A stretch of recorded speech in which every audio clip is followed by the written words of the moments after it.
Jeg vil starte med at lave en definition af stamfunktionen. En stamfunktion den skrives som store f af x, og den findes ved at tage integralet af funktionen i dx. Og så får vi altså stamfunktionen. Vi skal altid huske at tilføje et k, da vi her har fundet da der findes utallige stamfunktioner til funktionen, og vi har altså fundet samtlige stamfunktioner, så vi tilføjer et k. Stamfunktion den er defineret ved, at hvis vi differentierer vores stamfunktion, så kommer vi tilbage til funktionen. Vi kan lige tage et eksempel, som for eksempel funktionen x i tredje. Hvis vi starter med at prøve at integrere x i tredje, så får vi en fjerdedel x fjerde. Og nu burde vi jo ved at differentiere den her funktion komme tilbage til vores oprindelige funktion. Så hvis vi lige differentierer den, så får vi 4 en fjerdedel x i tredje, og det giver jo bare, hvis vi lige regner den ud her, så bliver den bare x i tredje. Og dermed kan man konstatere, at hvis man differentierer en stamfunktion, så kommer man tilbage til funktionen. Jeg vil nu starte med at lave en definition af arealfunktionen, som skrives store A til x. Arealfunktionen den gør det muligt for os at finde arealet mellem grafen for f af x og første aksen i et interval fra a til x. Så hvis vi starter med at tegne en funktion, f.eks. sådan her ud, som hedder f af x, og så har nogle grænser a til x, så kan vi ved hjælp af arealfunktionen finde arealet, finde det her skraverede areal, så det kalder vi a til x.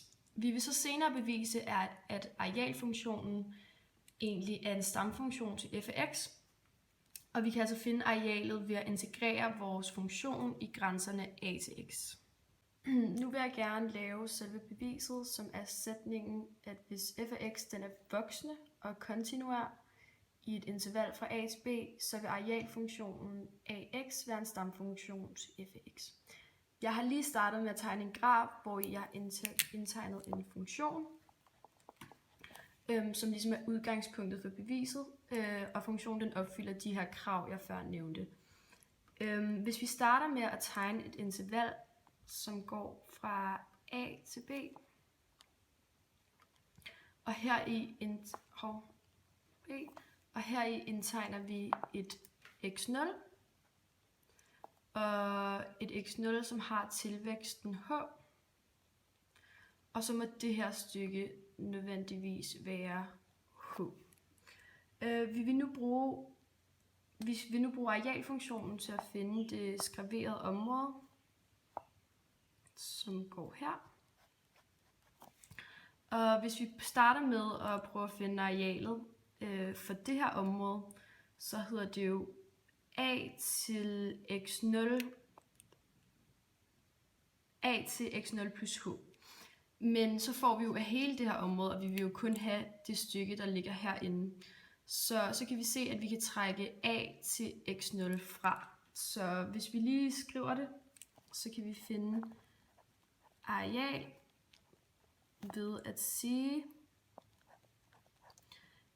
a til x0 plus h minus a til x0.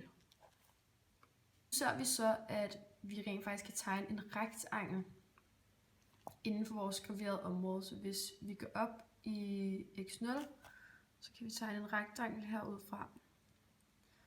Men den er jo mindre end vores egentlige areal, så vi kan skrive minimum, og vi kan finde arealet af en rektangel ved at sige højde gange bredde, og vi ved, at højden den er f af x0. Og så ganger vi med h. Men vi kan også tegne en lidt større rektangel, som tager udgangspunkt i x0 plus h. Så hvis vi går herop, så kan vi tegne rektanglen her. og den må jo nødvendigvis være større, så vi kan sige max. Og her ganger vi igen højde og bredde, og højden den må være f af x0 plus h gange med h. Nu kan vi faktisk opstille en ulighed. Vi ved jo, at vi har den her funktion, som er mindre end vores egentlige areal.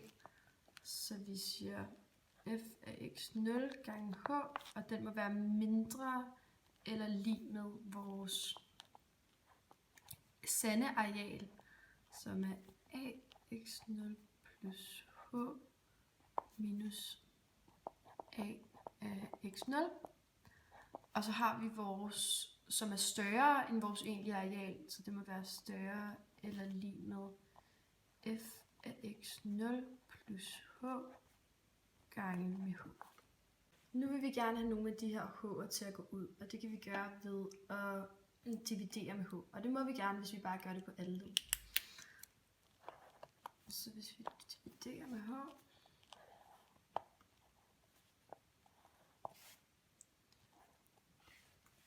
så kan vi se, at h går ud her, og h går ud her. Og så har vi f af x0 større eller lig med a af x0 plus h minus a af x0 divideret med h er større eller lig, er mindre eller lig med f af x0 plus h.